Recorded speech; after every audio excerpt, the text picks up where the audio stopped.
Hello, beautiful people. Your favorite femme daddy is back, and I'm coming at you with the third season of DomNation. It feels really good to be here, I gotta tell you. For those of you who have been here since day one, you're one of those people. I want to say thank you. I see you. I appreciate you. And for those of you that are, tuning in for the first time, welcome. Know that things will get weird, very weird, in the best ways. Know that this is a safe space, but we're gonna go in with all of the kinky shenanigans, all the things. This is a space for perverts of color, our lived experiences, our kinks, our fetishes, our quirks. And we're gonna jump into it. But before we do, go ahead and do your favorite daddy a favor and like this episode, subscribe to this channel, to Kink Media, so I can keep giving you the goods month after month. Now, let's get into it. Today, I have a very awesome, super cool special guest with me. Not to hype you up or anything, but they're an amazing person, not just because you make a phenomenal punching bag and hearing you whimper just makes my heart so happy. Not just for those reasons. You're a queer, kinky, open-minded, fairly well-established bottom that has played with some of the baddest and most well-known doms in New York City. And, me included. But I want to welcome you, Hoodman. It's nice to have you here. Thank you. It's good to be here. Wow, 3 seasons. That's cool. Right? On it. That's awesome. We're making progress, man. That's cool. Yeah. And also, since you've been here since day one, you've seen the trajectory of how things have changed. So it's really nice to have you here. You've been in the pocket ever since. So yeah, I like this.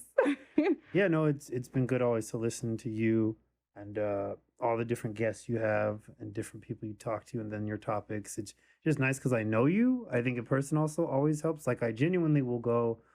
It's funny because I have my own podcast and just other things I do, but it's so different when someone I know has a podcast or someone I know is doing something specific.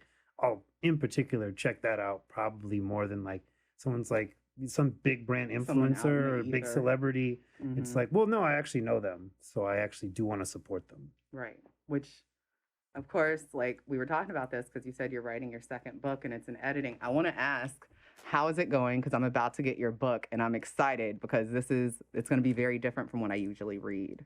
That's good. I'm glad you're getting it. The second one, I need to, I've started the editing process with the editor. The first book and the second book, both times I had to pick a black femme as the editor. So that's very important. Beautiful. Considering the entire series primarily features black femmes of, LGBTQ, a lot of strong black women, but also me definitely in the second book work a bit more on the vulnerability piece a bit more. I think I will in the third book, but I need to finish the editing assignment. The editor's giving me assignments to get done. So I definitely have to follow up on that, but it's fun and it should be, should be finished September. I also found my cover artist again. So he's down in September as well. So September is going to be finalizing things and it'll most likely October will be me putting it up on the internet and trying to finalize all those kinks and then probably be released around the same time the first one was last year, which was around Christmas, give or take. Oh, nice. Okay. So, but people enjoy the first one. A lot of young adults, teens and middle school age kids seem to really enjoy it. It's got a lot of action in a sense for them. So that's who I actually get the most positive response from on the book. I like it. I can see why so many kids and younger folks would like it. It feels very much that genre, the young adult, fiction. I'm here for it. So I'm excited to read it because, that's what I used to read when I was younger. As I've gotten older, I'm just my reading tastes have changed significantly. I understand that. Then I had the college stint of everything's text heavy or nonfiction heavy. Yes. And then there was a big push of trying to read all the Black stories that were nonfiction, but then now I don't read Black nonfiction because I think we've all lived it enough personally. Right. So I was I like to be happy in my stories, or like really creative worlds where I see us in totally different places. That's why mine is like very sci-fi heavy, and it's like there's only really black and brown people in the book, so the people who are going back and forth are all black and brown. There's no extra, other antagonists trying to harm them in a sense. So that was important to me.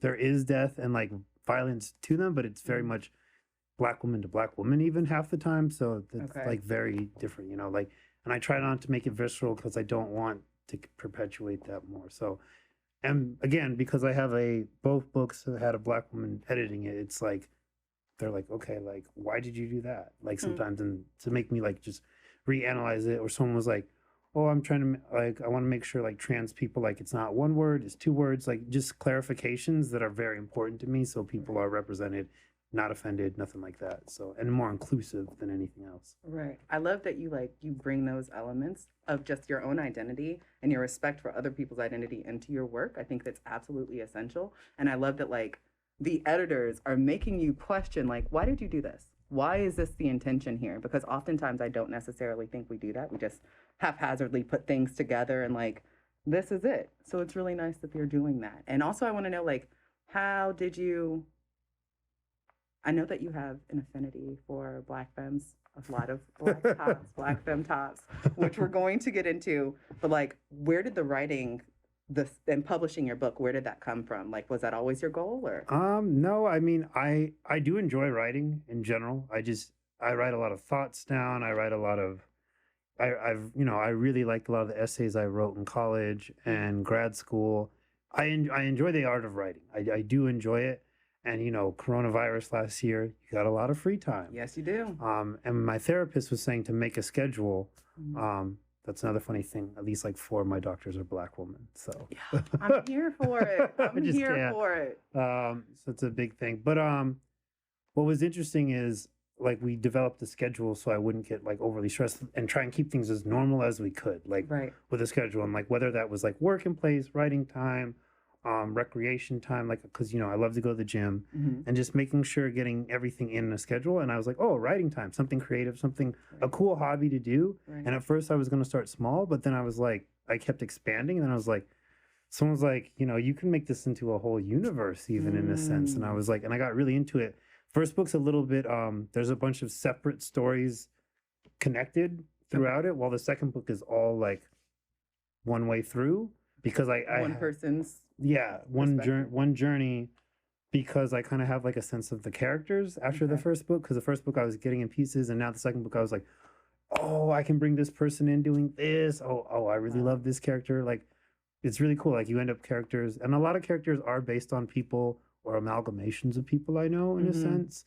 And I was like, oh, let me reference this person. Like my partners are definitely in the book. People I know are in the book. And then it's just really cool, like how once it was established, like the setting, like then, in the other books I can play with it more. It's like I can bring this person in, or do this person, or bring this person back who like only showed up for like one scene but was kind of cool. So it's a lot of fun. It's also so much fun. Like it's time consuming, but it's really, really fun. And I've met a whole bunch of writers through the process as well. Like there's a whole bunch of LGBTQ writers I know now who also write their own books as well. So you go back and forth supporting each other's books and learning publishers, and it's like a whole nother like universe. Co-creative, collaborative thing. I love that. It's really interesting. It's like, tapping into yet another like field or world of people, Right. Yeah, I love this. Okay, so hold on, because you tapped on so many things. I'm just like, ooh, that's a question I was about to ask you for sure. So, okay, you have all of these black femmes, not only in your book, but also in your personal life. Oh yeah. And like, one of the things I remember when we first met, like, you were so very clear about, one, your affinity for black women, black femme tops, but also your desire to not serve those that are not identified as that as well. And I had looked at your fet life and stuff, and you're like, no male doms, you're open to topping as well. So I'm just like, how has kink, obviously it's had an effect on you, but how has it had an effect on you? How have like all of these black these strong, Black, powerful women affected you in and out of the dungeon? I mean, so it's been such an interesting journey, really. With it, I mean, the first thing is like discovering it as a whole, like kink, and I think we discovered it when I was 19, give or take. Like, okay, so wait, pause on my question. How did that come to happen? Because I'm curious. Just, you finally have free time in college and your own internet and doing what you want, and Your own internet is a big one. That's a big thing. And then you do work study, and like you get some extra cash on your own, and you get to do some stuff yourself, and all those savings from birthdays and whatnot. I love how you're piecing it together. Yeah. I mean, a lot of things I notice now come like my mind works more like writers now sometimes on stuff. So I was like, oh well, I got to give some context. I love context. I'm here for it. So it's a blast though. Like I got to check out like kink and was like, let me go on a session. Originally it started with me wanting to see Muscle Woman because I've been such a fan of Muscle Woman my whole life. American Gladiators as a kid. Yes. My mom would watch it with me, and my mom was just excited for the activity, whereas in me I was like, these women are amazing. And like that stuck with me very young age. And then like there was one gladiator as well, Blaze, was the Black woman there, very fit Black lady there who I definitely loved. Like I thought she was amazing. And I liked the other woman too, but definitely Blaze was a standout.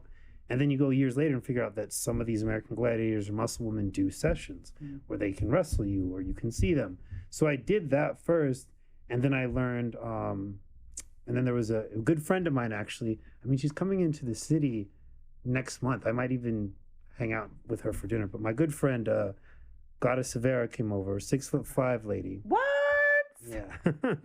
Killing it. That's insane. I love. Yeah. And the thing was, she was very established in New York for the longest time. And I check her out because I love tall women, tall and muscular. Those lanes are where I usually go to. But she moved to San Diego from where I'm from. Which I know you. I was going to say, you also have some history in San Diego too. Which was quite a coincidence to discover. Like legit just found out 2 minutes ago. Yeah. So she moved and I was like, wow, this is the perfect opportunity. Right. Because I was going to college in LA, and then I was, I'm from San Diego, so I was like, well, let's make this happen. And then I was like, it was kind of the BDSM 101 session, like a little bit of this, a little bit of that. And I liked it. And so then I was like, let's do more. And originally a lot of the people I would see were white doms because like at first, like that's who was there. Yeah. That's what was recommended. That was access. I was also a bit more, I don't think I had fallen as deep into like my Black pride as yet, especially in those younger years. And I got a chance to like start meeting people at DomCon LA, and DomCon Atlanta, and started meeting more Black women, more Black femdoms. In particular, I have to give a shout out and rest in peace, Goddess Sadie Hawkins, one of my favorite people. I hear she was phenomenal. She was so great. You would have loved her. She was just a good-natured person.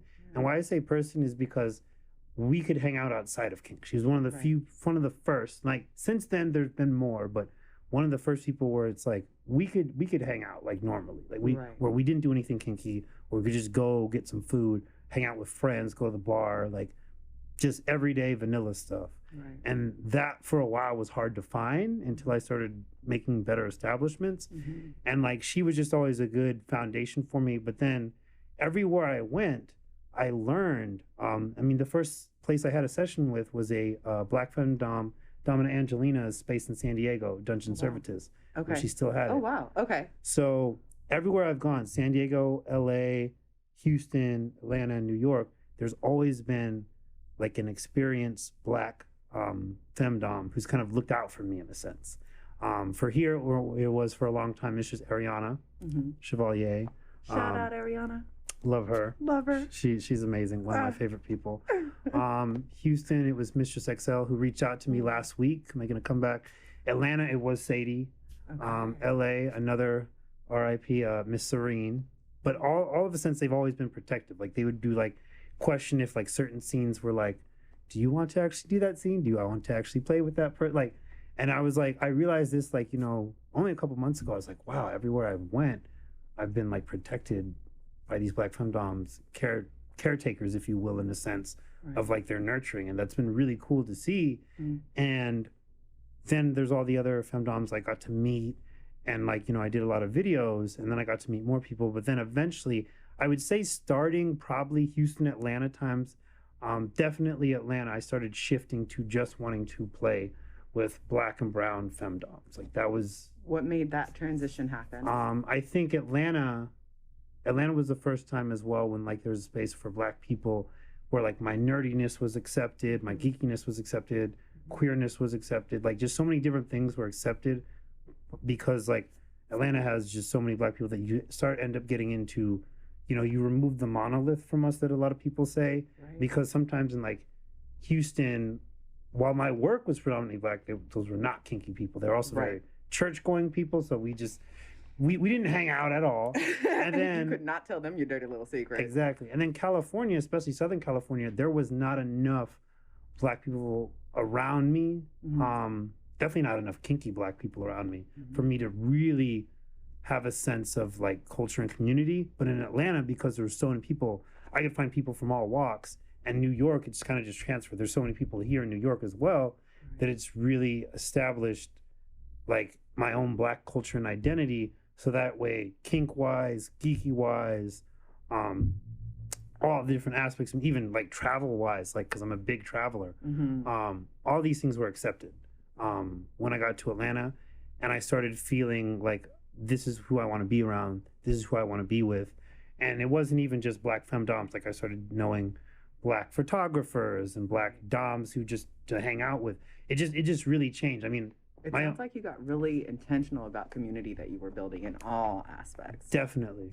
I mean, and it's gotten more and more as I've grown older. I mean, right now, I'd say the people I'm around is really where I like to be. I mean, I run my own parties now. Right. So, which I definitely want to talk about because I'm coming to that next one. I want to know how long you've been doing it, because even last year you had a couple of them. I was able to pull off, but like I'm strict about it. I vet people. As you should. This one in particular, I was like, let's make it mask theme, and I know I'm not wearing my mask. Well, I kind of am wearing a mask, but not quite. But what I was saying is that I usually will check. It's like this one is in particular, I'm trying to keep it to people I know, or if you have a very a mutual friend who I'm close to who can vouch for you, because those people, I'm like, hey, do you have a negative COVID test? Are you vaccinated? And then last year I was only accepting a negative COVID test for one of the parties. And then a different one, it was you had to have it. With people this time, because I know where a lot of the people are from, that's why I also kept it with familiar people, because I'm like, I know you're safe. I don't have to do as many steps, but new people or people you're bringing. That's a higher risk. I need to check that. And that's why a lot of times I've told people, even on this one, I was like, not taking any new people at this time. And it's often a lot of guys, but I did turn down a couple of women too. So, I'm strict on that. I'm also strict on the black and brown thing. White people try and join my party every time. And every time I'm like, no, I don't. There's one exception, because every time a lot of the black femme tops always say there's not enough male submissives, and usually I'm working. So I can't be everywhere. I can usually maybe get one quick scene in, or but you're host. I'm the host, so it's and the thing is, there's not a lot of others. There's plenty of black femme subs, if that's the jam. Not the same. That's a different type of play. I agree. It's not the same. We have a few male doms. There's usually a few male doms. Okay. And that's the hard part. For male subs, you don't have a lot, and the only exception I make is if you personally bring your white male sub, then I'm okay with that, as long as he's masked and he's with you, because I know I don't have to see his face, for one, and then two, it's it's your responsibility, so I figure you're vouching for them, you'll be all right. But that's it kind of sucks, and I'm always the one to be like, there's nothing wrong with being, a male sub. And someone was like, oh, and I was like, at first I was like, oh, it's masculinity and everything. And then someone was like, nah, you know what? You're just wait, what was the question? Is masculinity? Someone was like, I was saying is it's okay to be masculine and be a male sub. But someone's like, yeah, True, but also like you can just be a male sub. There's no like extra things needed. Like there's nothing Right. wrong. You don't have to be masculine. You don't have to Yep. be, you can just show up in your body and submit. Exactly, and it throws people off all the time with me. Although the people I have around now pretty much know, they're like, we don't care how much you're lifting. You're definitely a male sub. Like, so that's a thing. Can I ask? Because like I feel like I was listening to one of your podcasts and you said that you are half black, half white, right? And you've made it clear that like having these experiences, especially in Atlanta and New York, has really helped you to establish your community. So as a male sub, have you had experiences that make you question your identity as a black man, or things that make you question your ability to be a male sub because you show up as this thing? Have you ever had any issues there? There's been a couple interesting ones. Like the black male thing is, so usually the thing is when people know, they're like, Mike is gonna say he's black, and that's true. Like having even dated people who are both their parents were black and they were lighter than me, even in a sense, is interesting. But it's definitely, I tell people, I'm like, I'm black with a Portuguese mom. That's usually my like identity, and people are like, and I'm like, that's how I see myself. So I mean, you're black. Exactly. What you mean? You're black. And that's how, you know, and to speak to that, Atlanta was the first time people said that. Before Atlanta, people would wonder, you're not black enough. You're not black. this. You're not this. You're othered. Atlanta was just like, you're black. you black. Just You're straight black. up, nigga, you black. Basically. You're black, so, baby. There was nothing else, and I was Right. like, I feel like the true. South is definitely True. a lot more understanding about that. yeah, I feel like that's a double-edged sword. Can be. true. Yeah. True. But black folks in the South are a Yes. lot more understanding. Just like, no, sweetie, you're black. Exactly. You're black. And that Distant yeah. auntie, you're black. And that was everyone. That wasn't even like one person. That was like the entire people I met in Atlanta. Just no one didn't think I wasn't black. Right, Like you if I weren't didn't tell them my mom looked how she looked, like no one would think otherwise. Like, Right. they're like, oh, this is who you are. Right. And that's the other thing. Like, I love Atlanta for the fact that Blackness shows up in so many different ways. And Atlanta is one of those places you get to see the ways in which Blackness shows up. How can you say you're not black? Exactly. What? Exactly. And plus my experience, and say what you say in kink, like my experience has been different. Like kind of that identity and like how uncomfortable I'll feel. Like I actually have a limit, and even now with like white doms who I've known for decades. Like I've known some for years. Those are the only ones I'll still film and play with because I've known them for a long time. That. I trust them. So nobody knew though. But they also, like, I have limits with them. Like they know, like they can't whip me on my back.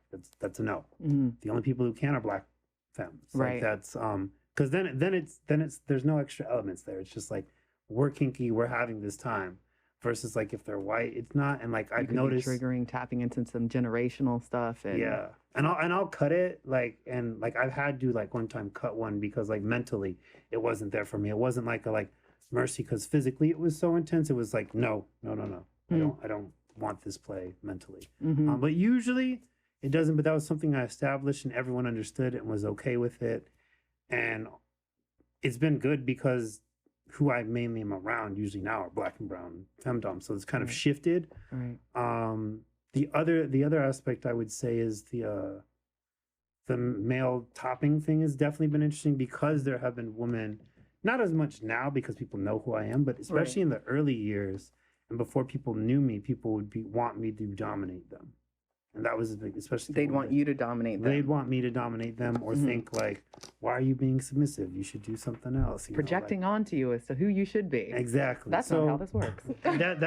That's something that's definitely happened a few times where people who would be like, oh, it's a bummer, you're like not a top, but I notice now, like people know, but I have definitely converted people into tops temporarily.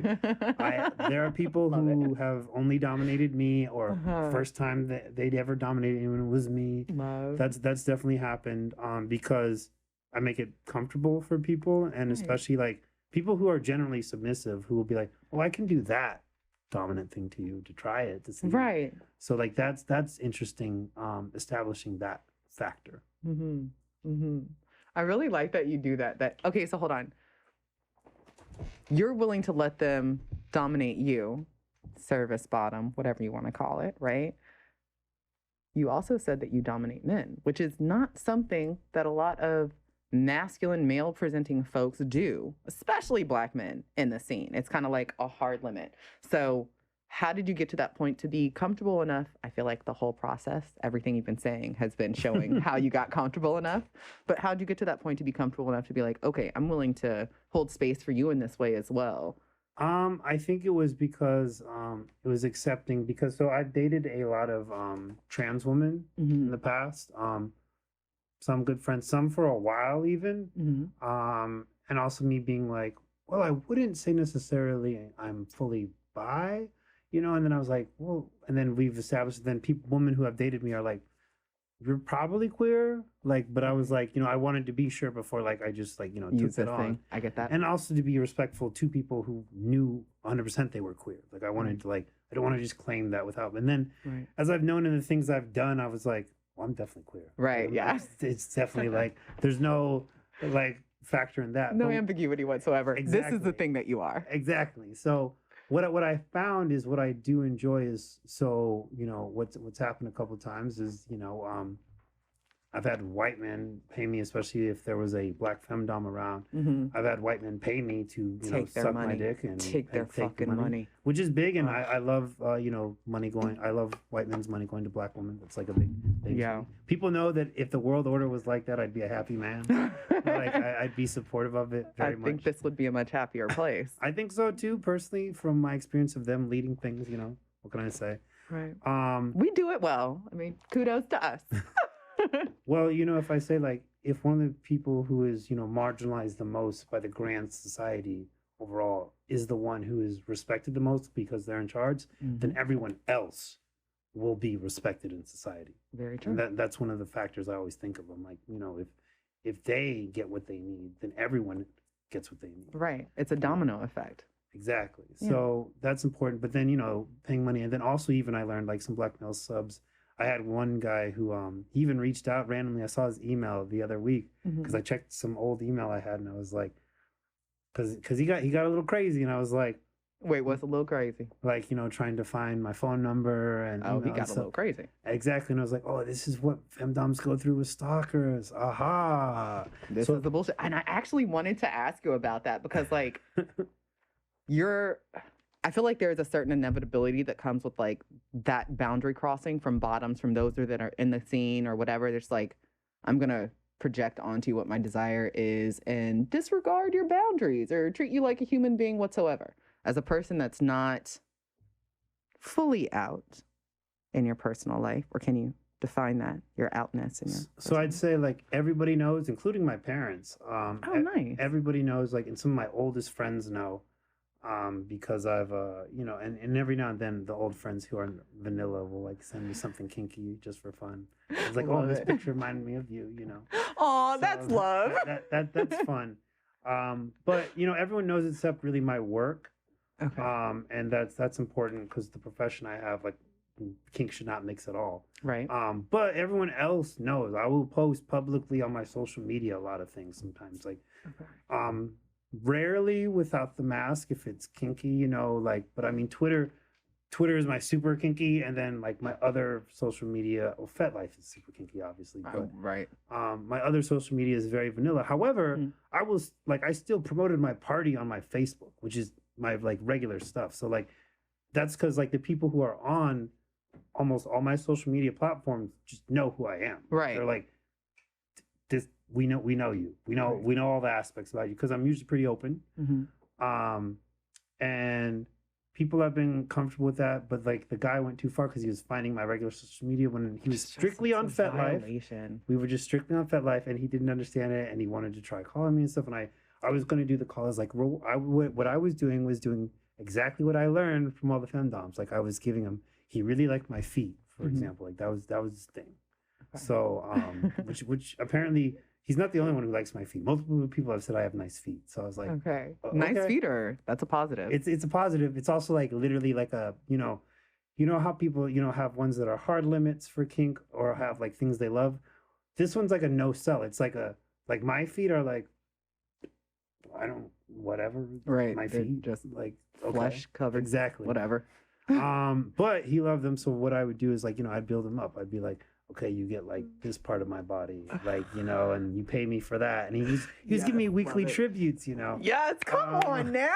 Get that money. I had the whole thing established, and then I was like, you know, I was thinking like in my head, I was like, and so I finally gave him like the feet, you know. I was like, and then I was like, but in my head, I was like, oh, if he's good, then I'm going to get him the phone call. Right. He didn't make it there. He didn't make it there. See, he messed up. Because I literally was like, because at first I wasn't okay. And then I was like, you know what? You know, if he raises his tribute a little and he's established his far and he behaves, right, then I will let him. So, and I also found how much I enjoyed it. Like I genuinely enjoyed doing that. Just like what aspect did you enjoy the most? I think it's because I love woman authority so much. Like men beneath me is kind of a cool thing. Yeah. That was kind of sexy in a sense. There was a guy I know who like, so my recent workout videos have been like popular with people lately. Hold on, you've been posting workout videos? Yeah, on my Facebook and Instagram I have it, and people like have been going, ooh. Seeing as how I've been like deplatformed for the 18,000th time on Instagram, you mind like hitting me with some of them in my, I definitely in my inbox? can. For inspiration, scientific purposes. I mean, Twitter has the naked ones, so. So just send me the link. You know what to do. I'll find those. It's funny because someone on the most recent one straight up was like, yo, you need to put this on OnlyFans. Yeah, I'll do it. Seeing as how they're staying around and all. And then I was like, oh, you know, that would have to go with the naked ones first. And she was like, naked workouts? And then I was like, she's like, send me that too. Like, it's cool to see. And it's also because I'm realizing people didn't know I was muscular. Is that it was what I'm discovering with people. How? So the first time I met you, I immediately just like, ooh, yes, ooh, groping. I mean, the thing is, not everyone sees me naked out the gate all the time. I didn't see you naked immediately. True.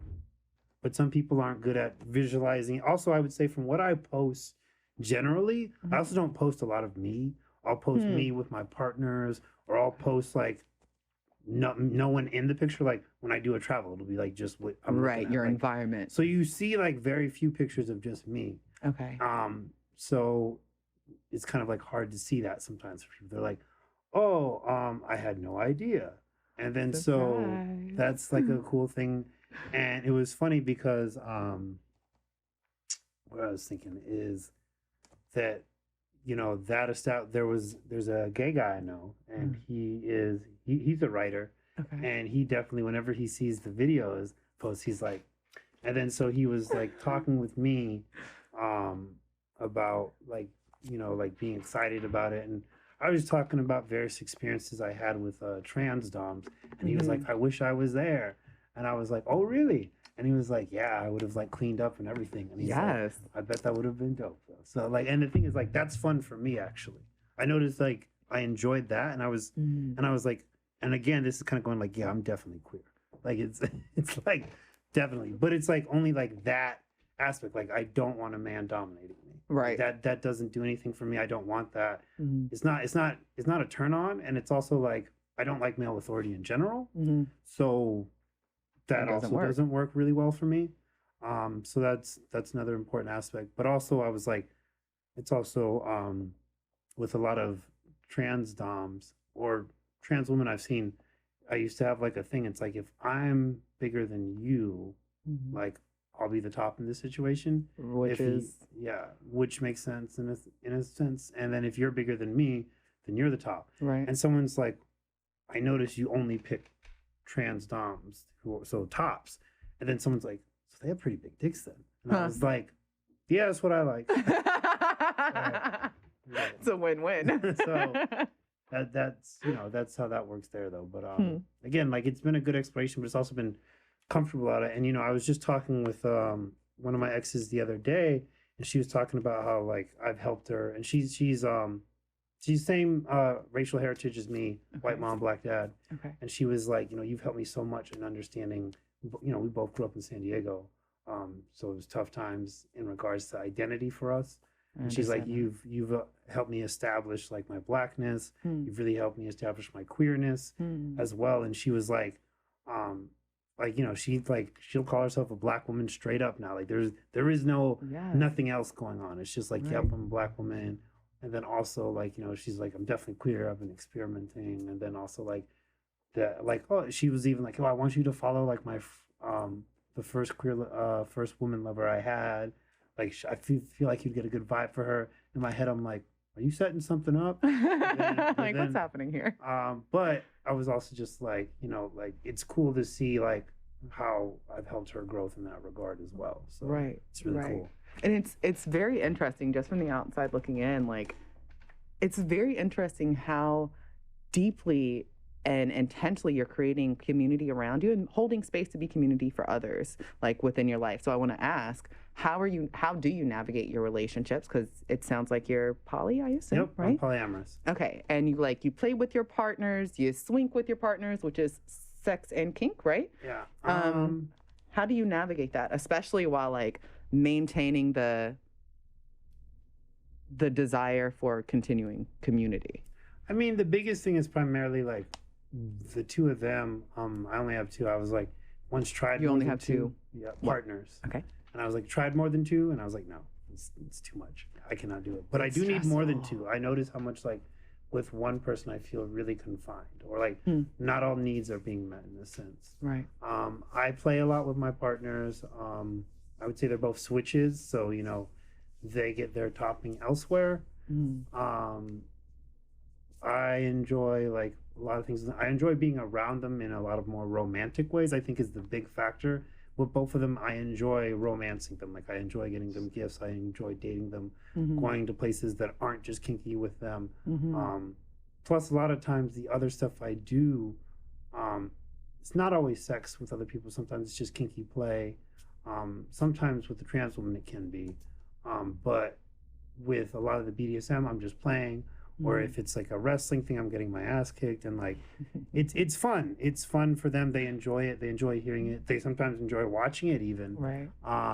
And we also like like I don't need to give them the nitty gritty details, and like they're just happy that I'm happy in a sense. And I try and navigate ways to be happy with them and spending time with them. And I think the romance is the key factor, because it's kind of like I randomly will give different doms I know as good friends like gifts for their birthday and things like that. I actually even asked I was trying to figure out Ariana's daughter's because it was her birthday recently. Oh, nice. Like okay. her wish list, and I still want to find it. Like I still I was like, where did her wish list go? Because I want to I'll give her a gift. It was on her Twitter. I thought so too. I need to double check because for prime example, like giving someone a gift for their birthday, even though that's not my partner, it's still like, I respect you, I care about you, I'm going to do this. Right. And it's a way to express love and show your appreciation for someone. Exactly. And it's done like Duchess, I hooked up with some boots for her birthday. Very nice. So shout out to Dutch. so that was cool. I mean, it's fun to do those things in general, but the thing is just there's more effort and more established things put in with my partners. Like for example, like I know in my own space, like it's only like sex with them. Like I don't want to bring anyone else necessarily over. Like that's their space in a sense. And there's just different establishments are also knowing like with my like primary, we're like fluid bonded. So with other people I use protection. Right. So it's just things like that. Like there's like extra steps or connections they get that I wouldn't with other people. Or if I would, it'd be like for example, like the times I've hung out with a dom for like dinner or like a quick date where we got drinks, like, I paid for it, but like there's not an ongoing thing. Like they know I'm not like their sub. Right. I'm not like courting them. It's like, hey, yeah, because you're like, a dom. Let's just hang out. We're hanging, I'm pay for it. But this isn't like an ongoing thing. Like with my partners, it's like I'm ongoing supporting them through ups and downs and things of nature that far more than I would other people. However, I would say it's got to the point where a lot of doms like are friends as well. And so a lot of times like we'll talk about different things. Like I was talking with a dom the other day about just like the ups and downs of the coronavirus and things like that nature, and just with her, and it had nothing to do with kink. We weren't talking about kink at all. We were just talking about connecting on a human level. So, and that's kind of happened with a lot of dom people I still hang with. I still like fetish stuff is kind of few and far between because it's a bit harder to like kink like we used to nowadays. So sad. Yes, it is a bummer. Yeah, but you're making it work clearly. Trying to. And I keep things limited, and we do stuff. And I know, like for example, like right now confirmed for the party is like 20 people, maybe 21. 21. 21. So, and I mean, what happens always at my parties is like, yes, some people play, and sometimes some of the parties the play is really good. Sometimes we have people who want to like show people how to do stuff. Like the last time we had Mr. Sith showing people how to do. I freaking love Mr. Sith. Shout out to him. He's wonderful. I'm such a fan. I have such a girl crush. Like he's dope. He's a great guy. I like him and Mrs. Sith a lot. They're a I think they're amazing. I just want them to like beat me up. They're wonderful. I'm just like, I know I'm a dom, but like, can you just beat the living crap out of me and tell me I'm pretty? I mean, they could. I know them. I know they could. I mean, heck, if they come to the thing, you know, you could get your wish. Okay, so I'll get my words together so I can ask. Yeah, no, they because they're very cool with that period. They also I've gotten to see them play together, which is really cool. Very nice. Because I've had them on the like last season, me and Dutch, we had them on the podcast and got to talk it out. And I've always wanted to see them play. I've seen their interaction with Baby Sith. I forget Lil Sith. I forget their name. I forget their name too. Yeah, but they're amazing. But like I've seen the way that they interact with one another, so I'm very curious as to how they play. Yeah, no, they're a blast. I mean, we hung out and did Dungeons and Dragons like all of last year with a couple other people. So they were a blast. We have to take a moment to talk about your blerdiness and how that came to be, because you play in Dungeons and Dragons with the Siths. Because were you their dungeon man? No, that was Sirius Black, man. That was Sirius Black. Man. Got you. Okay. He's coming to the party. He's a great guy too. I mean, he's a sweetheart. He'll dominate anyone. Just hungry for it. Yeah, he loves it. He loves it. But the thing with them is, I was like, he did a little impromptu whip training session, showing stuff. Nice. Like one of my partners is there learning. Duchess was helping him out. A few different people were. That was just happening in the backyard. It was like a little demo thing while people were playing downstairs, and then people kind of in the center area were just connecting. Because what I find that happens at all the parties, and sometimes we don't even have that much play. Sometimes I have to announce like, "Hey, you can play now," like because people just love being around black and brown kinky people. Yes, and I just want to share space with. That's it. Like I'm like that's why it's like they just love sharing the space. They're like, we're just gonna be connected, cool, chat, laugh, talk about things, and be totally comfortable, because not only are you a black person, but you're a kinky person who like will not judge me on like my kinkiness and like who I am. So people feel very comfortable a lot of times there. And a lot of times like the parties is literally people talking. Like people like going even if they don't play. I've noticed like people just like being in the space because that's how you know it's a good event though. Yeah, I mean, that's how you know. You're right. Because people aren't like, oh, I didn't play. Some people will be like, oh, I didn't get to play, but it's all good. Like or so I've had some people be like, hey, this was just a blast. I'm like, did you get any play or anything? He's like, no, I just got to meet some cool people. Right, and I was got to like enjoy that. Oh, okay. I was like, all right. So, also I've noticed single black women alone have felt comfortable there, which was very important to me. And I've actually even had some other single black women be like, hey, it's good for you because he'll look out for you. Like one party, there was a girl who like literally fell asleep on a chair. No one bothered her at all. See, that's what I'm talking about right there. You cannot, like, in my experience, there's no way. Who's to say whether she had too much to drink, she was just tired, baby girl wasn't feeling good? Who's to say? But there's no way I've been in a space where it's a shared space, not just black and brown folks, right? Where I would feel comfortable enough seeing someone that has fallen asleep on a couch and leaving them there. I'm going to keep an eye on them all night long. Yeah. I mean, I did check in periodically, and a couple times I was like, are you okay? And but I know you weren't the only one checking on her. That's the kind of like love and support and community that like I feel those of us that are so searching for spaces that are black and brown perverts and kinksters, that's what we're searching for. Not just the ability to like connect with like-minded folks. Yeah. It's that safety, it's that community, that ability to be seen. Even if I'm not talking to you, even if I haven't met you, I can see you and I can hold a mirror up to you and be good. You know, that's a beautiful feeling. Definitely. Yeah, it's a lot of fun. Do what I can. I've definitely had no one's done anything really wild. I mean, there's people who have gone and then I said like you can't come back to. Okay. I've done that, but I'm also like, the cool thing is I try and prevent a lot of these people from getting here. I also will prevent people if they don't respond to me. I'm like, even if it's someone who I knows people or something, I'm just like, this person didn't respond to me in like 4 or 5 days.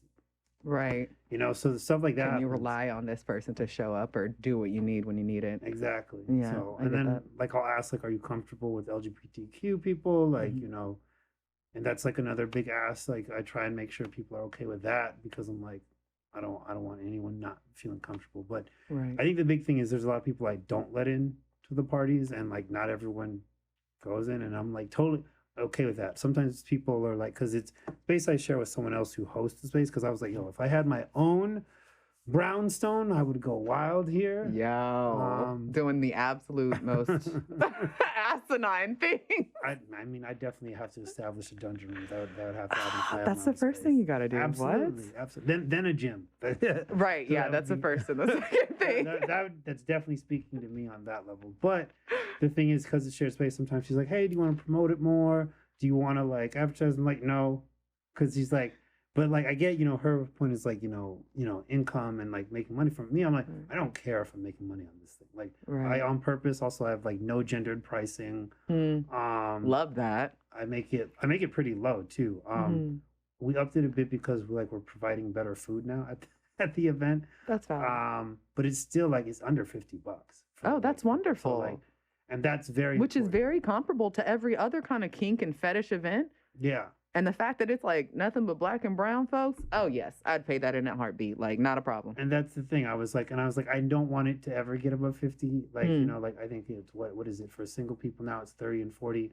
Before it was 20, and then like couples 30. But like some people have discounts, things like that, and nature and whatnot. But you know, I try not to make it, you know, too high. I would never want it above 50, no matter what. Like no matter what we were providing, I would never want it above 50 because it's important that it's like also a low cost as well. Like I don't want you like being like, oh, you know, I can't do this party because like it's too crazy a cost. Right. It's like, and the fact, like, not to cut you off, but the fact that like I feel like so many different kink events and, you know, all the different things, some of them are priced at a point where they're just like, they're clearly trying to keep somebody out.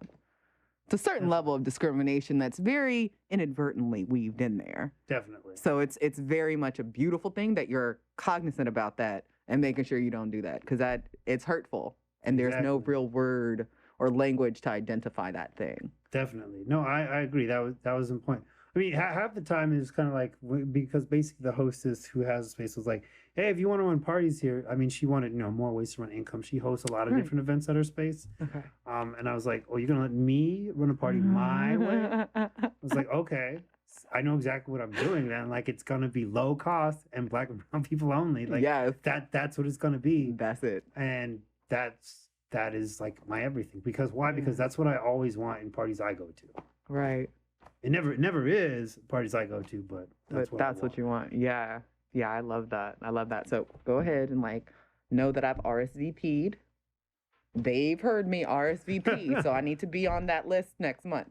Definitely. Someone actually was like on one of the ones I did a few months ago, super covertly, where it was like invite only, like because I wanted people, you know, to make sure they had their COVID stuff. But I was like, I'm not even promoting this one. Like I was like, this isn't even an event. I'm literally, this one is, but it's still a small one. And I found a cool feature on FetLife where you can approve or deny RSVPs. Oh, nice. And I was like, is this new? Because I love it. Because you just made an event post on the post or whatever. Yeah, on Fet. On the discussion boards. Yeah, and so like the post is there, and then it's like people have to like, you know, yes, no, maybe yes, no, for people to go, and then I can be like, yeah, okay, or I can be like, okay, let me check with this person a bit more, or I can be like, no, you're brand new and you saw this and thought it was cool, and no, so, no, absolutely not. So that's a cool little feature, but it's also like the other one I did, which was very invite only. I literally messaged people only. I was like, look, you want to go? Yeah or nay? And then one of the people, when she was talking about something, she's like, wait, you didn't invite me? I'm gonna kick your ass, dude. You know me. You know I'm cool. And I was like, in my head, I was like, I've always been trying to get you to top me, so definitely down for this to happen. So that is one thing that might happen. I mean, I don't know. We'll see who plays, because I have, the nice thing is, just like the last party, I have a super dope volunteer again. She's really good, awesome lady. And she's gonna do it again. She did it specifically because she does love playing, but like she didn't want to. She just wanted to like she's very service oriented sometimes. She just wanted to give service and support me. And she was kind of like, you should go play. And I was like, okay, well, when things are established, we can. So like Right. last time I was able to play, it's actually my Yay. Twitter photo. Oh, really? Yeah, it's Wait, actually, is that the one with you in the mask, the black and white? No, that's your No. Fet Life. that's a different one. So Didn't I tell you to put the phone on I silent? did put it on silent, Look so I at don't know you. why the alarm went. Look at you fucking up. Terrible. I put it on. I literally did. Right when you said Excuses, Hoodman, excuses. that.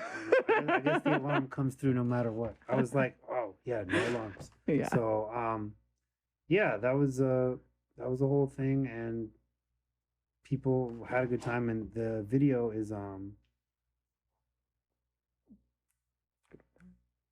Okay. I- Excuse me. I'm like, I just realized. I'm like, wait. Yeah, hey, it was good that came to that. Okay, so I was just gonna say that in the picture it's one of my partners, my primary, and then a good mentor friend of mine who like helped her learn a lot, and they're both like with their boots established on me while I'm kneeling. Oh, It's I cool. need to see this. It's a cool little one, but it was a great playtime that I Mhm. was able to get in because I had that awesome volunteer. See? Yeah. Volunteers, people just willing to be like, let me show up for you so you can go do the weird thing that you want to do. I love that. I love that. So we have 1,000 more things to talk about, but time is of the essence. So you're going to have to come back. We have filthier things to do on a Mhm. personal tip because I just want to like hurt you, but like love you through pain, you know? I'm a masochist. What can I say? So we will definitely have you back. But for now, tell the people where they can find you, your socials, what you have coming up, and we're going to wrap this thing up. Cool. So, Fet Life wise, it's Hoodman. I lucked out. It's literally just Hoodman, one word. Twitter, it's Hoodman87. Oh, okay. Although Twitter is for different purposes. Sometimes I don't always communicate on Twitter much. Twitter is the trash fire with all the porn. Exactly. I just like a lot of dope women's pictures, straight up. Right. And also, I retweet Black Femdom. So Yes, always you do. retweet I Black see, Femdom. like, I will go to your page and be like, ooh, let me follow her. Ooh, this is good. This is good inspiration. Guess what these boots? And keep on scrolling. Endless Exactly. inspiration. It's crazy because I won't retweet a video I'm in with someone non-black. Huh. I'll like it. I'll even comment. I'll be like, "Oh, this is great." Right. Get excited, but I won't retweet it. I Right. only retweet. It's a Black sacred Femdoms. space. It's how I am. Like that's Yeah. it's who I promote. And then my Instagram is Brainy Blerd. It's more vanilla, but it's where a lot of my geeky podcasts can be seen. So I Mhm. post a lot of my podcast information on my Brainy Blerd Instagram for people who want to check out black nerdy stuff. Yeah. And also, because I was listening to your podcast on the SoundCloud. So what is it on there? It's also Brainy Blerd on the SoundCloud as well. Okay. So there's that. And then also, if you want to check out my book, it's on Book Baby, Surge series. Second one's coming out soon. What's the name? The Surge series. The Surge series. So Okay. yeah, I know a lot of different things, but All it's a good time. things. All good things.